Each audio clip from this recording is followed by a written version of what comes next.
계시록 2장 첫 번째 시간입니다. 에베소 교회에게 보내는 편지입니다. 자, 7교회에 지금 보내고 있는데 에베소가 첫 번째 받아보는 교회입니다. 그래서 에베소에 어떤 도시였는지 그걸 먼저 보고 그 다음에 에베소 교회가 누가 설립이 했는지 그것도 좀 알아보도록 하겠습니다. 에베소 교회는 소아시아에서 가장 부유한 도시입니다. 그리고 지금 사진에서 그림에서 보듯이 바닷가가 있기 때문에 이게 상업적으로 굉장히 활성화된 도시였습니다. 그러다 보니까 사람들이 향락에 굉장히 빠지게 되고 물질 만능주의에 빠져있는 교회이기도 합니다. 지역이기도 하죠. 그 다음에 아데미 여신상이 있어서 미신이 굉장히 성행한 곳이었습니다. 그리고 황제 숭배가 행해졌던 곳이기도 해요. 그래서 에베소 교회에서 이 기독교를 믿는다는 것은 정말 목숨을 걸고 또 사회에서 완전히 고립되는 모든 사람들이 이단에 빠졌다라고 생각을 해서 상종하지 않는 그런 시대였습니다. 그래서 에베소 교회에 다니는 사람들은 정말 모든 것을 희생할 각오로 주님을 믿는다는 그 시인을 할 수 있었던 거예요. 또 정치적으로는 로마로부터 자치권을 인정받은 도시입니다. 그래서 독자적으로 행정관을 민주적으로 선출할 수 있었던 곳이에요. 그래서 민주적이라고 하면 지금 민주주의라고 하죠. 그래서 사람들이 각자의 생각을 토론할 수 있는 그런 곳입니다. 교회가 세워진 것은 브리스길라와 아굴라가 먼저 교회를 세웠습니다. 한번 보겠습니다. 에베소에 와서 저희를 거기 머물러 두고 자기는 회당에 들어가서 유대인들과 변론하니 여러 사람이 더 오래 있기를 청하되 허락지 아니하고 작별하여 가로되. 네, 이때 바울 형제가 2차 전도 여행을 거의 마칠 때 에베소로 잠깐 넘어왔어요. 그래서 저희를 거기에 머물러 두고 이 저희는 브리스길라와 아굴라였어요. 그래서 에베소에서 들어가서 회당에서 유대인과 변론을 했어요. 근데 그 내용이 너무 신선해서 사람들이 그걸 좀 더 해달라라고 얘기했을 때 사도 바울 형제는 다른 곳으로 지금 전도 여행을 가야 되기 때문에 거기서 머무르지 않고 다른 곳으로 이동한 거죠. 이동하고 나서 거기에 남아 있었던 사람이 누구냐면 브리스길라와 아굴라였습니다. 이게 사도행전 18장 24절에 나옵니다. 알렉산드리아에서 난 아볼로라 하는 유대인이 에베소에 이르니 이 사람은 학문이 많고 성경에 능한 자라. 그가 일찍 주의 도를 배워 열심으로 예수에 관한 것을 자세히 말하며 가르치나 요한의 침례만 알다름이라. 그가 회당에서 담대히 말하기를 시작하거늘 브리스길라와 아굴라가 듣고 데려다가 하나님의 도를 더 자세히 풀어 이르더라. 아볼로가 아가야로 건너가고자 하니 형제들이 저를 장려하며. 네, 브리스길라와 아굴라가 에베소에서 계속해서 복음을 전했어요. 그래서 이때 형제들이 많이 생겼습니다. 많이 생겼고 그 중에 아볼로라는 아주 성경에 박식하고 그 다음에 말도 조리 있게 잘하는 그런 사람이 온 거죠. 그래서 그 사람이 회당에서 가르치고 있는데 침례 요한까지만 알고 있어서 브리스길라와 아굴라가 데리고 가서 복음을 전합니다. 거기서 복음을 받고 그 다음에 아가야로 넘어가려고 할 때 형제들이 저를 장려하며, 그래서 그때 교회가, 그 당시 교회는 다 가정교회였기 때문에 그 교회에서 이렇게 예배를 드렸던 거죠. 이게 에베소 교회의 그 당시의 모습입니다. 굉장히 발달된 도시고 굉장히 큰 도시죠. 여기에서 3차 전도 여행 때 바울이 다시 방문을 해요. 사도행전 19장 1절 한번 보겠습니다. 바울이 윗 지방으로 다녀 에베소에 와서 어떤 죄아들을 만나 저희가 듣고 주 예수의 이름으로 침례를 받으니 모두 12사람쯤 되니라. 바울이 그들을 떠나 제자들을 따로 세우고 두란노 서원에서 날마다 강론하여 이같이 2해 동안을 하매 아시아에 사는 자는 유대인이나 헬라인이나 다 주의 말씀을 듣더라. 네. 바울 형제는 이 에베소 교회를 굉장히 중요하게 생각을 했습니다. 보통 바울 형제는 이동을 하면서 한 곳에 오래 머무르지 않았어요. 그런데 이 에베소 교회는 총 머무는 시간이 3년 정도 머물렀습니다. 왜 이렇게 머물렀냐면 이게 교통의 요지였기 때문에 그래요. 그래서 이때 교회들이 이제 형성되기 시작한 거예요. 보면 이때 말씀을 들었을 때 아시아에 있는 7교회가 이때 세워졌어요. 그래서 사람들이 이때 이 에베소에서 바울 형제가 계속 두란노 서원에서 이 강론을 하고 있을 때 이 사람들이 찾아온 거죠. 찾아와서 거기서 강론을 듣고 그 다음에 자기 다시 도시로 가서 거기서 교회가 하나씩 세워진 게 7교회였던 거예요. 근데 7교회 이상 세워졌겠죠. 그래서 이때 우리가 빌레몬서 있죠. 빌레몬도 이때 복음을 회심을 하게 돼요. 그리고 골로새서 4장에 보면 7교회 외에 다른 교회들이 세워졌다는 것을 이야기하고 있습니다. 그가 너희와 라오디게아에 있는 자들과 히에라볼리에 있는 자들을 위하여 많이 수고하는 것을 내가 증거하노라. 눈바와 그 여자의 집에 있는 교회에 문안하고. 네, 여기서 이제 문안하는데 7교회 중에 라오디게아 교회도 이야기가 나오고요. 라오디게아 교회 바로 근처에 히에라볼리라는 그 교회가 또 있어요. 그리고 눈바와 그 여자의 집에 있는 교회도 문안하고. 그래서 이때 교회가 형성이 됐는데 바울 형제가 다른 데를 이동하면서 복음을 전하는 것보다 교통의 중심지고 상업의 중심지였기 때문에 여기에서 자리를 잡고 복음을 전했을 때 훨씬 더 큰 능력이 있었다는 것을 볼 수가 있습니다. 사도행전 20장 31절에는 이 에베소에서 몇 년간 있었는지를 사도 바울 형제가 이야기를 하고 있어요. 볼게요. 너희가 일깨어 내가 3년이나 밤낮 쉬지 않고 눈물로 각 사람을 훈계하던 것을 기억하라. 네, 그래서 3년 동안 여기에서 있으면서 아시아에 있는 교회들을 세우게 됐죠. 그리고 그들을 위해서 계속해서 밤낮 쉬지 않고 기도를 했습니다. 그래서 여기는 복음의 요충지인데 바울에 이어서 아볼로가 또 여기를 섬겼고 그 다음에 디모데도 여기서 섬겼습니다. 그리고 브리스길라와 아굴라도, 그리고 마지막엔 사도 요한도 여기에서 사역을 했어요. 그래서 이 에베소 교회는 완전히 복음의 중심 지역으로 지금 삼고 있었던 거죠. 그래서 디모데전서 1장 3절에는 디모데가 여기에서 장로 역할을 했다는 것이 나옵니다. 내가 마게도냐로 갈 때 너를 권하여 에베소에 머물라 한 것은 어떤 사람들을 명하여 다른 교훈을 가르치지 말며. 네, 그래서 바울 형제가 옥에 있을 때 서신을 보내서 디모데한테 에베소에서 머물라, 여기에서 교회를 보호하라, 관리해라, 이렇게 이제 편지를 쓴 거죠. 그런데 교회에서 이 봉사라라고 한 이유는 뭐냐면 다른 교훈을 가르치는 사람들이 많이 나타났기 때문에 그랬습니다. 그래서 에베소에 3년간 있으면서 굉장히 큰 이적과 기적을 바울 형제가 여기서 펼쳐줬어요.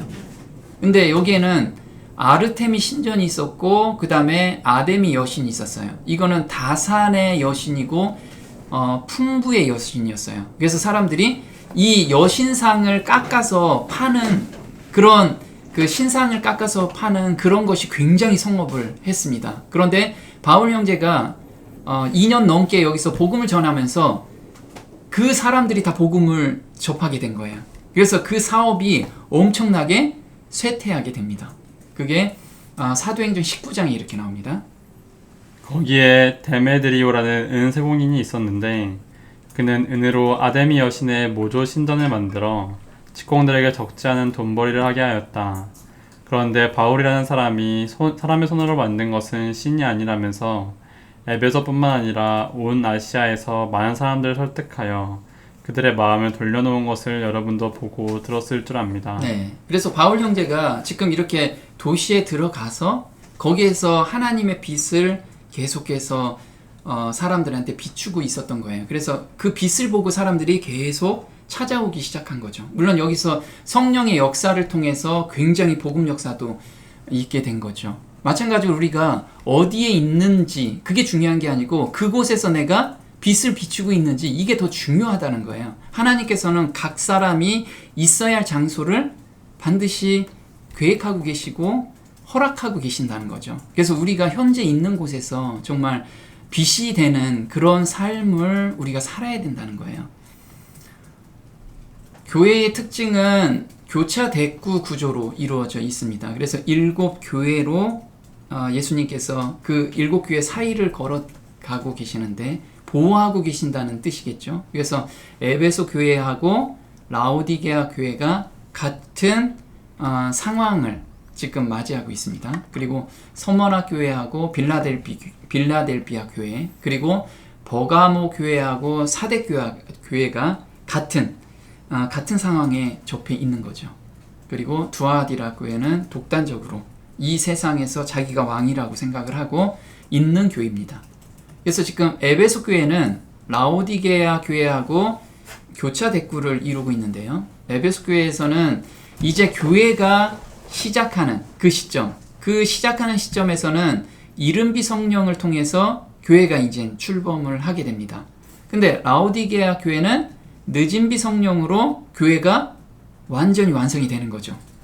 그래서 예수님께서 재림하는 그런 시점을 라오디게아 교회가 그 시기에 있는 거예요. 그럼 이른비 성령을 내린 에베소 교회에서는 너를 책망할 것이 있나니 너의 처음 사랑을 버렸느니라. 자, 에베소 교회는 다 칭찬이 있다가 한 가지 책망할 게 있는데 그게 처음 사랑을 버렸다고 합니다. 이게 무슨 뜻이냐면 사랑이 없어지고 형식과 전통만 남아있는 교회로 바뀌기 시작했어요.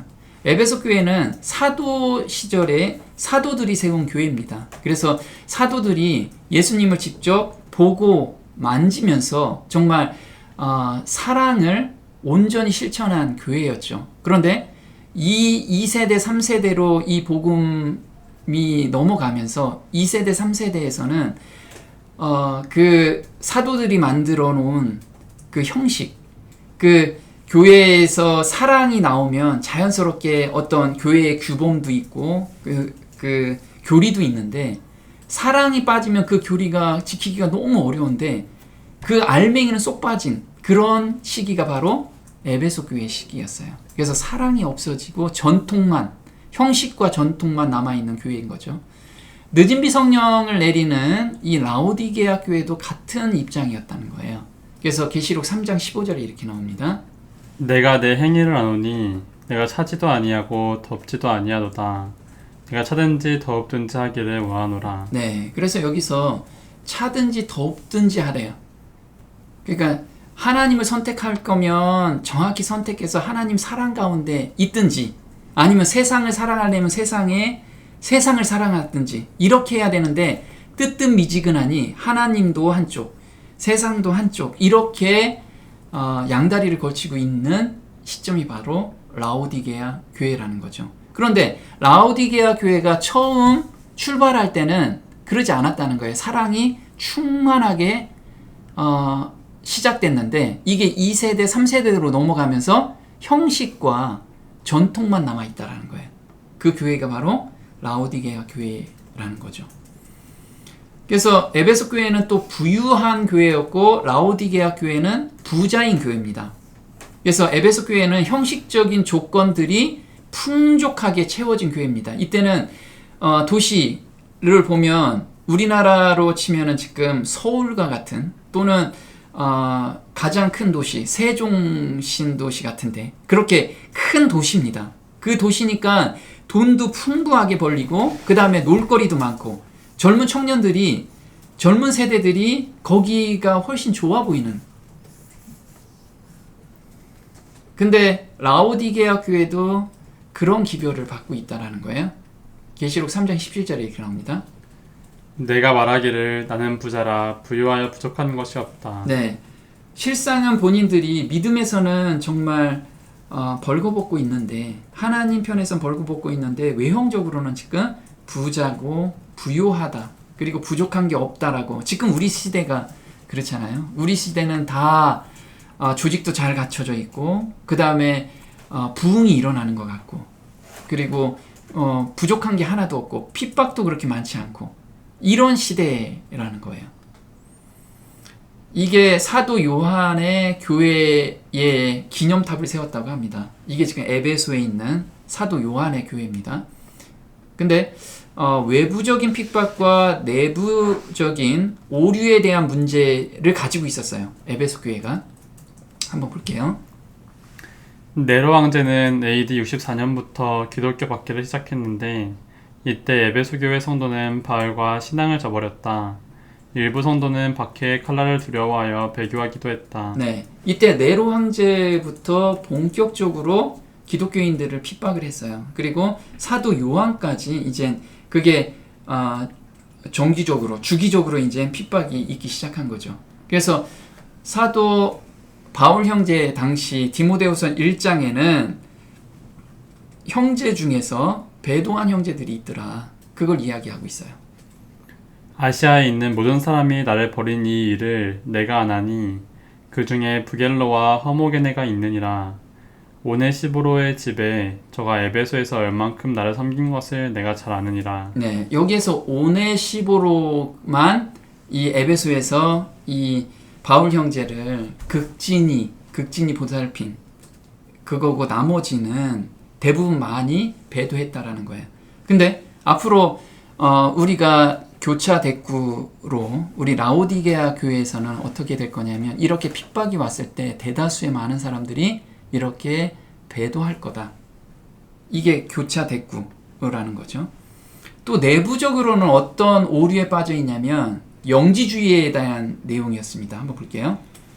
영지주의 이단성이 교회까지 들어왔다. 영지주의는 기본적으로 이원론을 주장하여 물질 세계는 근본적으로 악하고 영적인 모든 것은 선하다고 가르친다. 영지주의에서 파생되어 나온 이단 사상이 니골라당의 가르침이다. 네, 영지주의가 가장 큰 이단 사상은 어떤 거냐면, 한번 내가 하나님의 자녀가 됐으면 내가 무슨 일을 해도, 무슨 짓을 해도 구원은 잃어버리지 않는다. 이런 사상을 교회에 가지고 들어온 거예요. 근데 사람들은 지금 성화하고 말씀에 계속 순종하고, 나는 바깥에서 놀고 싶은데 그거 다 그 헌신으로 그걸 배척하고 가는 그 믿음이 너무 힘든 거예요. 근데 이런 사상이 딱 들어오다 보니까 너무 좋은 거죠. 내가 하나님께 한번 구원 받았으면 그 다음부터는 내가 무슨 짓을 해도 하나님께서는 나를 버리지 않을 거야. 이 사상들이 들어오기 시작했던 거예요. 또 한번 볼게요. 오직 내게 이것이 있으니 내가 니골라당의 행위를 미워하는도다. 나도 이것을 미워하노라. 네, 에베소 교회는 이런 거짓 그 사상들이 들어왔는데, 에베소 교회에서 이건 다 배척을 했어요. 왜냐하면 이때 믿음의 굳건히 선 사도들이 거기를 리딩하고 있었기 때문에 그거를 다 배척할 수 있었지만, 다른 교회에서는 이게 무너지기 시작합니다. 또 한번 볼게요. 로마 제국에 대한 충성의 증거로서 황제 숭배가 시작되었다. 황제 숭배는 강제적이었다. 시민들은 공적인 행사뿐 아니라 이 교회 제의에도 참여하도록 요구받았다.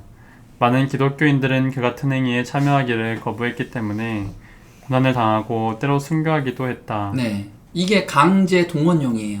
그래서 황제 숭배를 의무적으로 하지 않으면 감옥에 가거나 또 죽이기까지 한 거예요. 그래서 앞으로도 마지막 교회에서는 이런 강제성이 있을 거라는 거예요. 그래서 믿음이 정말 굳건하지 않는 사람들은 다 배도할 거라는 거예요. 자, 에베소 교회는 예수님의 그 요한이 본 예수님의 상에서 에베소 교회는 7 금초대 사이를 다니시는 그런 예수님으로 보여지게 됩니다. 그래서 계시록 2장 1절에 이렇게 나옵니다. 에베소 교회 사자에게 편지하기를 오른손에 7별을 붙잡고 7 금촛대 사이에 다니시는 이가 가라사대. 네. 7별을 잡고, 자, 7별이라는 것은 그 리더자라고 합니다. 그래서 복음을 가리키는 그런 자들 7별이고 7 금촛대는 7 교회죠. 그래서 예수님께서는 그 모든 리더와 그 다음에 교회를 굳건히 잡고 보호하고 계시다는 것을 보여주신 거예요. 근데 여기서 사자라는 건 뭐냐면 앙겔로스라고 하는데 천사라고도 하고 각 교회의 장로나 감독이라고 해요. 근데 마지막 때 계시록 14장에서는 이 앵겔로스가 복음을 전하는 모든 사람을 의미하고 있어요. 그래서 다른 천사가, 이 천사가 앵겔로스라고 해요. 그러면 다른 천사가 공중에 날아가는데 영원한 복음을 가졌더라. 계시록 14장 6절인데 이때 이 천사들은 복음을 가진 천사들, 사람들이라는 거죠. 한번 볼게요. 이 상징은 영원하신 불침번이신 우리 구주의 모습을 나타내는 것이다. 그리스도는 7 근촛대 사이를 거니시는 분으로서 이 교회에서 저 교회로, 이 회중에게서 저 회중에게로, 이 마음속에서 저 마음속으로 다니신다. 이스라엘을 지키시는 분은 졸지도 않으시고 주무시지도 않으신다. 네.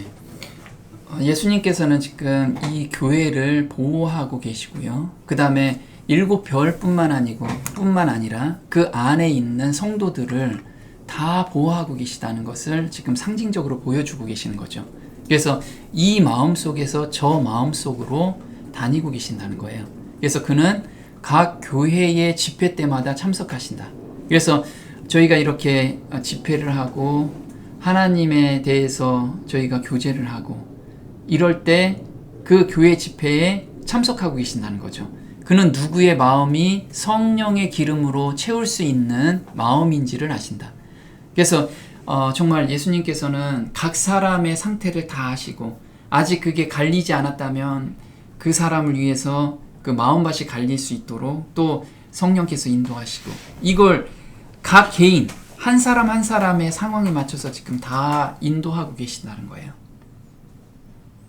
계시록 2장 2절에는 이렇게 나옵니다. 내가 내 행위와 수고와 내 인내를 알고 또 악한 자들을 용납치 아니한 것과 자칭 사도라 하되 아닌 자들을 시험하여 그 거짓된 것을 내가 드러낸 것과. 네, 여기서 보면 내가 내 행위를 안다. 이 내 행위라는 것이 복수가 아니고 단수예요. 단수라는 건 뭐냐면 개별적으로 안다는 뜻입니다. 그래서 우리 교회 단위로 예수님께서 보호도 하시지만 그 안에 개개인을 다 보호하고 계시고 개개인의 사정을 다 알고 계신다는 것을 우리한테 보여주고 계시는 거예요. 한번 볼게요. 여호와의 눈이 모든 사업과 계획, 각 사람의 마음에 품은 생각을 구워보신다. 그분께서는 사물을 관찰하시어 마음속의 생각과 의향을 알고 계신다. 암암리의 한 행위나 계획, 마음의 공상과 심중의 생각 등을 마치 펼쳐진 책을 보듯이 모두 알고 계신다. 네, 그래서 예수님께서는 정말 그 각 교회에서 그 모든 사람을 이렇게 마음까지 생각까지를 다 알고 계신다는 거죠. 여기서 시험하다라는 건 뭐냐면 조사하다라는 거예요. 그래서 자칭 사도라 하되 아닌 자들이 거짓 이론을 가지고 들어왔을 때 각 개인이 시험하고 조사해 본다는 거예요. 그래서 그것이 맞는지 틀리는지 개인적으로 이거를 분별할 수 있다는 거예요. 물론 교회 차원에서도 하지만 개별적으로도 이것을 하라는 거예요. 조사하라는 거죠. 그래서 악한 자들은 라오디게아 교회 시대에 더 극에 달할 거라는 것을 예수님께서 미리 예언해 주셨어요. 마태복음 24장 24절에 한번 볼게요. 거짓 그리스도들과 거짓 선지자들이 일어나 큰 표적과 기사를 보이어 할 수만 있다면 택하신 자들도 미혹하게 하리라. 보라, 내가 너희에게 미리 말하였노라. 네, 예수님께서 미리 말씀을 해주셨는데 거짓 선지자들과 거짓 그리스도와 거짓 선지자들이 일어날 건데 이들은 말을 잘할 뿐만 아니고 큰 표적과 기사를 보여준대요. 그래서 얼마나 크고 기이한 일을 하는지 택하신 자들도, 말씀의 뿌리를 받고 있다라고 하는 자들도 미혹한다는 거예요. 근데 이 마지막 때 이게 더 그럴 거라는 거예요. 그래서 우리가 정말 얼마나 많은 시험과 시련이 있을 건지 미리 다 말씀을 하고 계시는데, 그때 각 개인이 말씀이 들어왔을 때, 어떤 말씀이 들어왔을 때 개인이 이거를 조사해 봐야 된다는 거예요. 그러지 않으면 넘어갈 수 있다는 거죠. 자, 여기서 거짓 가르침을 리골라당의 가르침이라고 여기서는 이야기를 하고 있어요. 계시록 2장 6절입니다. 오직 내게 이것이 있으니 내가 니골라당의 행위를 미워하는도다. 나도 이것을 미워하노라. 네, 여기서 리골라당이라고 이야기하죠. 근데 에베소 교회에서는 이 리골라당의 행위를 각 성도들이 조사하면서 이게 아니라는 것을 다 알았는데, 버가모 교회에서는 그러지 못했어요. 그래서 버가모 교회에서는 많은 성도들이 이 리골라당의 행위에 따라가기 시작했습니다. 그래서 계시록 2장 15절에 이렇게 나옵니다. 그리고 내게 역시 니콜라파의 교리를 지키는 자들도 있도다. 내가 그것을 미워하노라. 네, 그래서 이때는 성경을 봤을 때 에베소 교회하고 그 버가모 교회는 같은 시기에 있는 거죠. 역사적으로 볼 때는 같은 시기에 있어요.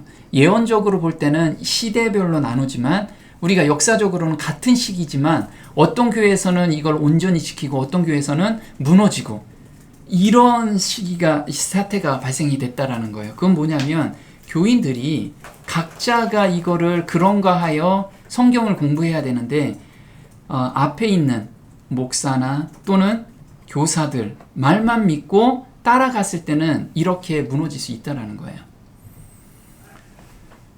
자, 이 리골라당을 창시한 사람은 7 집사 중 한 명인 리골라가 했다라고 지금 이야기를 하고 있습니다. 사도행전 6장 5절에 이렇게 나오죠. 온 무리가 이 말에 기뻐하여 믿음과 성령이 충만한 사람 스데반과 또 빌립과 유대교에 입교한 안디옥 사람 니골라를 택하여. 네, 이때 성령이 충만한 7 집사가 있었어요. 그게 대표적인 게 스데반이 있었고요. 그 다음에 빌립도 있었는데 이때 안디옥 사람 리골라도 있었다라는 거예요. 그러면 성령이 충만했지만 정말 성령의 음성에 온전히 굴복하지 않는다면 누구나 다 온전하지 못하다는 거예요. 누구나 다 사단에게 쉽게 넘어갈 수 있다라는 거죠. 자, 니골라당이 내세운 교리가 있습니다. 이게 우리한테 지금 적용될 수 있어요. 그래서 좀 더 우리가 자세히 봤으면 좋겠습니다. 한번 볼게요. 물질과 육신은 약하고 영은 선하다. 그래서 육체에 대한 학대에 방종을 하였다. 율법은 끝났기 때문에 사람은 자유롭게 살 수 있다. 그래서 마음대로 간음하고 우상을 숭배하였다. 한번 믿은 뒤에는 무슨 행동을 해도 죄가 되지 않는다. 하나님의 자녀로 태어나면 무슨 행동을 해도 믿음만 가지고 있으면 용서해 주신다. 네, 보면 물질과 육신은 악하고 영은 선하다. 그래서 영과 그 다음에 육신은 이렇게 분리시킨 거예요. 그래서 육신은 어떤 죄를 져도 상관없다. 이런 사상을 가지고 있는 거예요. 그래서 이 당시에는 도시가 너무 발달되었고, 그 다음에 신전에서 신을 섬겼잖아요. 근데 신을 섬기는 건 뭐냐면, 섬기러 간 사람들이 다 거기서 매춘을 했어요. 그러니까, 아직 성령의 충만함을 따라가지 않는 사람은 그것도 하고 싶은 거예요. 그러니까 그게 자연스럽게 묵인이 된 거예요. 아, 그렇구나. 내 영은 온전하고 육신은 무엇을 해도 상관없어. 지금 우리한테도 이걸 한번 잘 비교해 봐야 된다는 거예요. 그리고 한번 믿은 뒤에는 무슨 행동을 해도 죄가 되지 않는다. 이게 한번 구원은 영원하기 때문에 하나님께서는 그렇게 능력 없는 분이 아니다. 우리한테 한번 구원을 주시면 우리는 절대 구원을 놓칠 수가 없다. 그래서 우리는 어떤 믿음을 갖냐면 나를 구원해 주셨다. 이 믿음만 가지면 된다. 이런 사상이 니골라당의 사상이라는 거예요. 이게 지금 우리한테도 들어와 있다라는 거예요. 근데 우리는 그게 옳다라고 생각하고 가고 있다라는 거예요. 왜요? 우리는 세상과 타협하고 싶은 마음들이 있기 때문에 이게 너무 좋은 거죠. 자, 계시록 2장 3절에는 또 내가 참고 내 이름을 위하여 견디고 게으르지 아니한 것을 아노라 이렇게 나왔어요. 그래서 여기서 내 이름을 위하여 견뎠대요. 그래서 누가복음 12장 8절은 이렇게 이야기합니다. 누구든지 사랑 앞에서 나를 시인하면 인자도 하나님 사람들 앞에서 저를 시인할 것이요 사람 앞에서 나를 부인하는 자는 하나님 사람들 앞에서 부인함을 받으리라. 네, 저는 처음에 이걸 어떻게 했냐면 사람들 앞에서 너 예수 믿냐? 그럼 예수 믿습니다. 이렇게 시인하는 것을 의미하는 줄 알았어요. 근데 물론 그것도 맞죠. 그런데 더 중요한 건 뭐냐면 내 이름이라는 게 우리가 성품이잖아요. 품성. 내가 그리스도를 믿는다라고 얘기를 안 해도 저 사람은 그리스도인이야. 이렇게 다른 사람들이 알 수 있을 정도로 그렇게 살라는 거예요. 그래서 견디고 게으르지 아니한 것. 그것을 칭찬하신 거예요.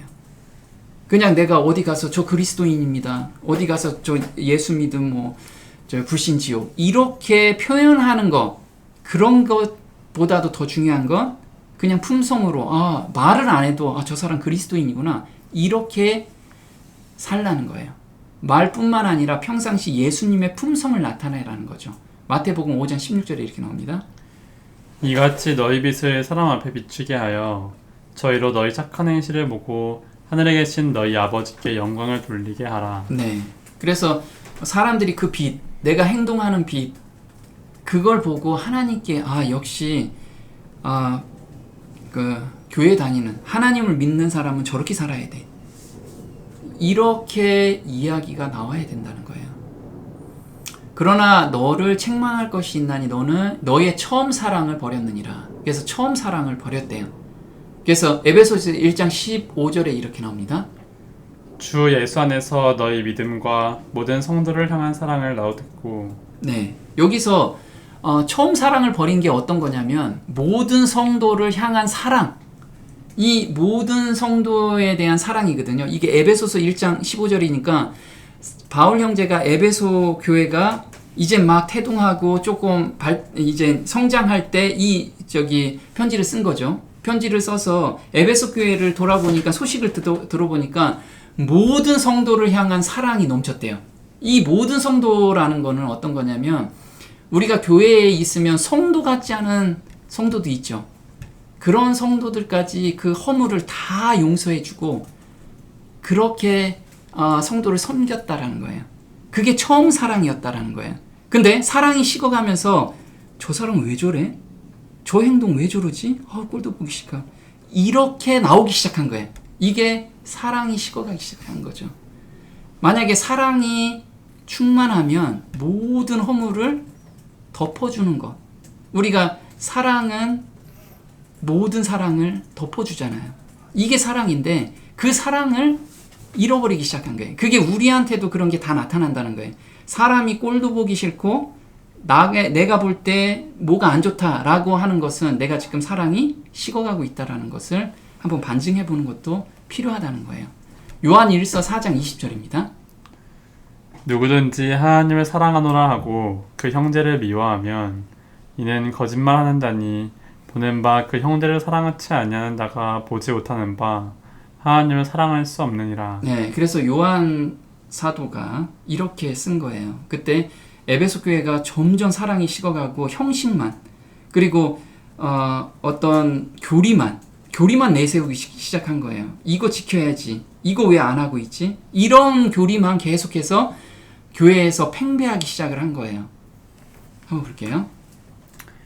초대교회를 세운 제자들과 사도들이 하나씩 죽어갔다. 재림의 약속이 성도들의 마음속에서 잊혀져 갔다. 에베소 교회를 세운 나이든 장로들이 순교하면서 젊은 세대가 올라왔는데 그들은 더 이상 핍박받으며 가난하게 살기를 원하지 않았다. 회개하고 좁은 길을 걸으라고 호소하는 설교를 듣고 싶지 않았다.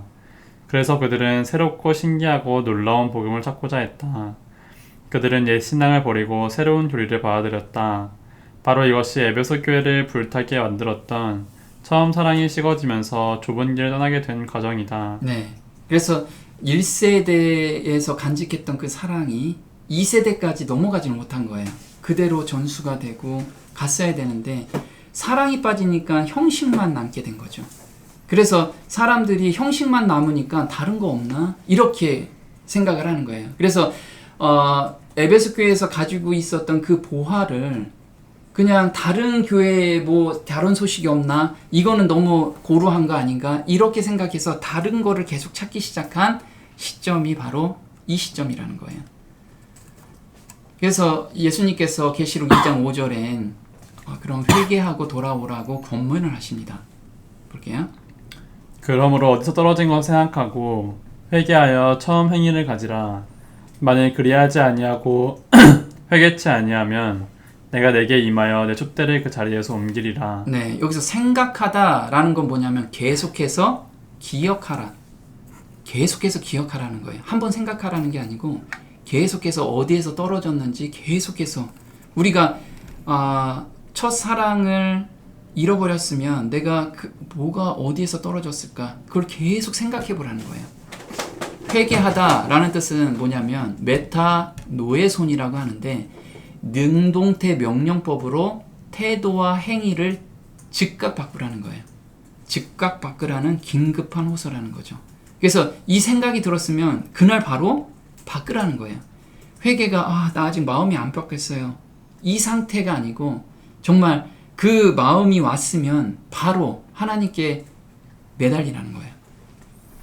처음 행위라는 건 뭐냐면 왜 믿음을 가지라고 하지 않고 행위를 가지라고 했는가? 여기 보면 처음 믿음을 가지라 이렇게 나왔어야 되는데 계시록 2장 5절에는 처음 행위를 가지래요. 처음 행위. 그래서 우리가 믿음을 갖는다고 실제로 이야기를 하지만 믿음이 있으면 행위는 열매라는 거예요. 자연스럽게 나온다는 거죠. 믿음이 있다라면 자연스럽게. 그걸 이야기하는 거예요. 그래서 야고보서 2장 20절에 이렇게 나옵니다. 허탄한 사람아, 행함이 없는 믿음이 헛것인 줄 알고자 하느냐. 영혼 없는 몸이 죽은 것 같이 행함이 없는 믿음은 죽은 것이니라. 네, 그래서 내가 형제를 사랑하로라 얘기를 했는데 그냥 기도만 하고 있다. 이러면 안 된다는 거예요. 한 발자국 더 나가줘야 된다는 거죠. 그 형제의 부족한 거, 그런 거에 대해서 알아보고 도와줘야 된다는 거죠. 그래서 한번 볼게요. 참된 예배는 그리스도와 함께 일하는 것이다. 기도와 권고와 말하는 것은 빈번히 나무에 맺어낸 값싼 열매이다.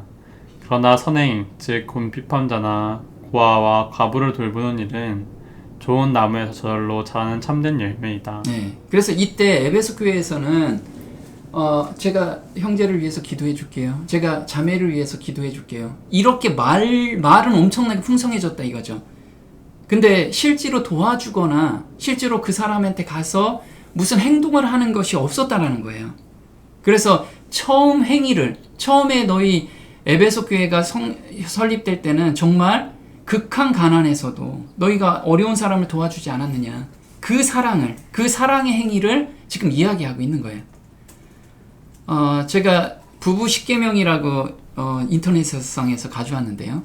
이걸 왜 가져왔냐면 처음 사랑이 식었는지 우리가 한번 확인해 보자는 거예요. 처음 사랑이. 결혼한 사람들은 한번 확인해 보기도 좋겠죠. 근데 우리가 이게 부부 10계명인데 우리 하나님이 주신 그 10계명이 있잖아요. 그걸 한번 보자는 거예요. 근데 여기서 보면 싸우는 일이 있더라도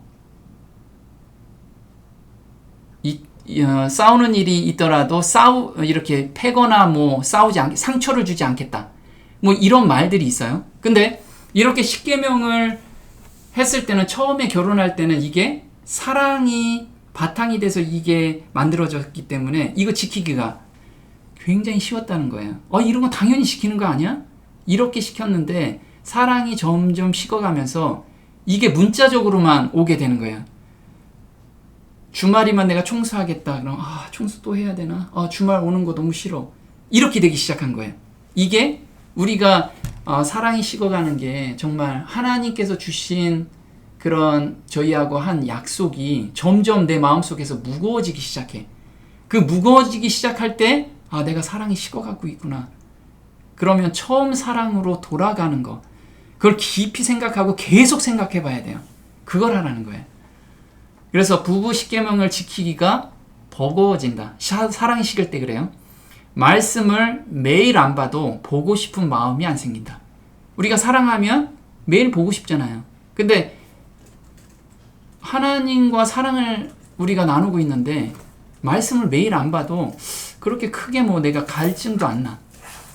또 사랑을 하면 우리가 만나기 전에 굉장히 설레임을 갖고 있잖아요. 근데 말씀을 보는데도 별로 설레임이 없어. 그냥 의무적으로 본다 이거죠. 아, 오늘 어디까지 읽어야 되니까. 지금 이렇게 있다면 우리 지금 돌아봐야 될 시점이에요. 말씀을 보는 것, 교제 나누는 시간보다 더 중요한 일들이 많이 생긴다. 그러니까 우리가 지금 바빠서 말씀을 못 보겠어요. 바빠서 교제를 잘 못하겠어요.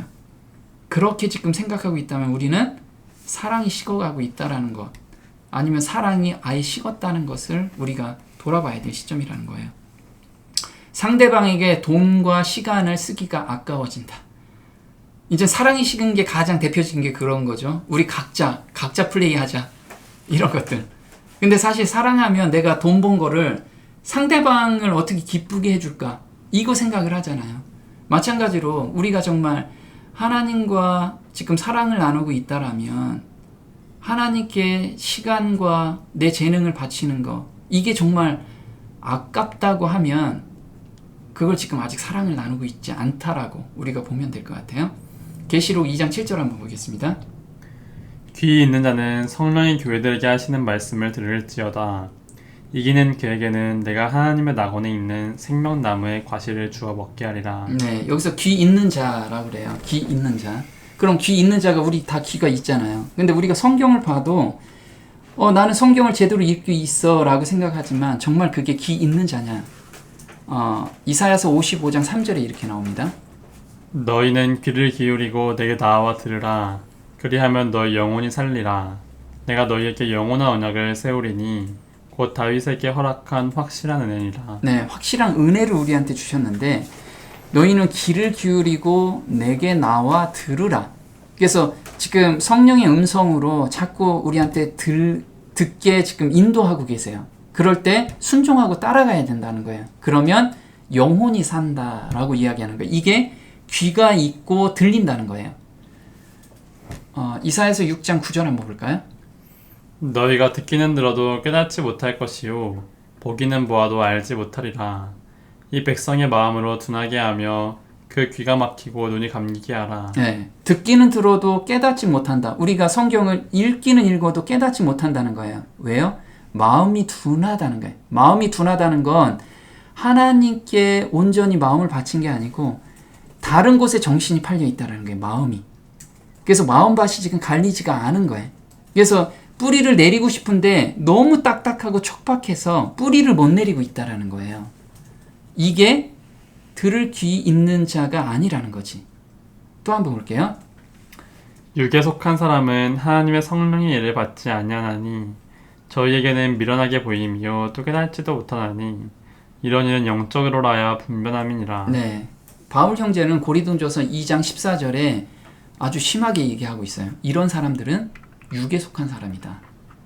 그래서 아무리 이야기를 해도 깨닫지 못한다. 보기는 보아도 깨닫지 못하는 상황까지 가게 돼 있는 거예요.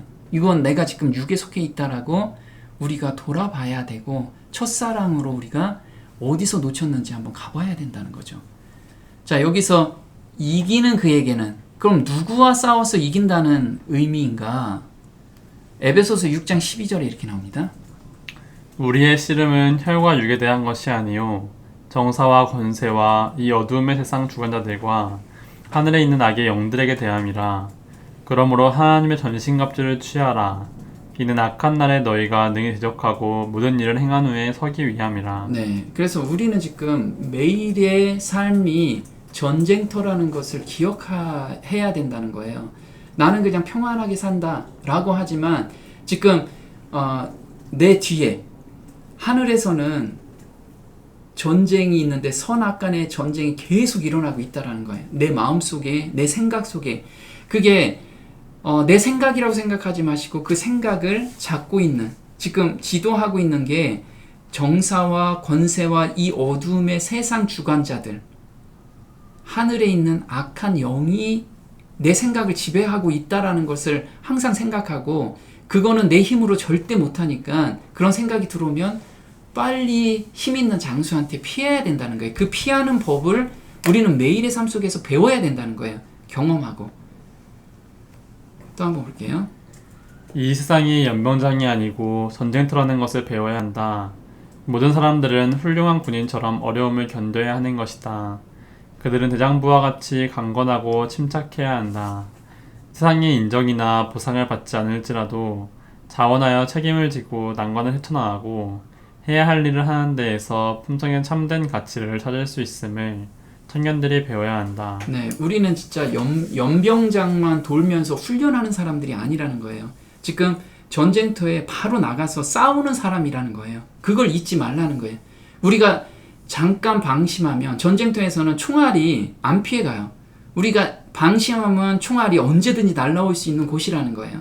그러면 우리가 잠깐이라도 정말 우리의 생각과 우리의 환경에서 정말 생각을 뺏기면 안 된다는 거예요.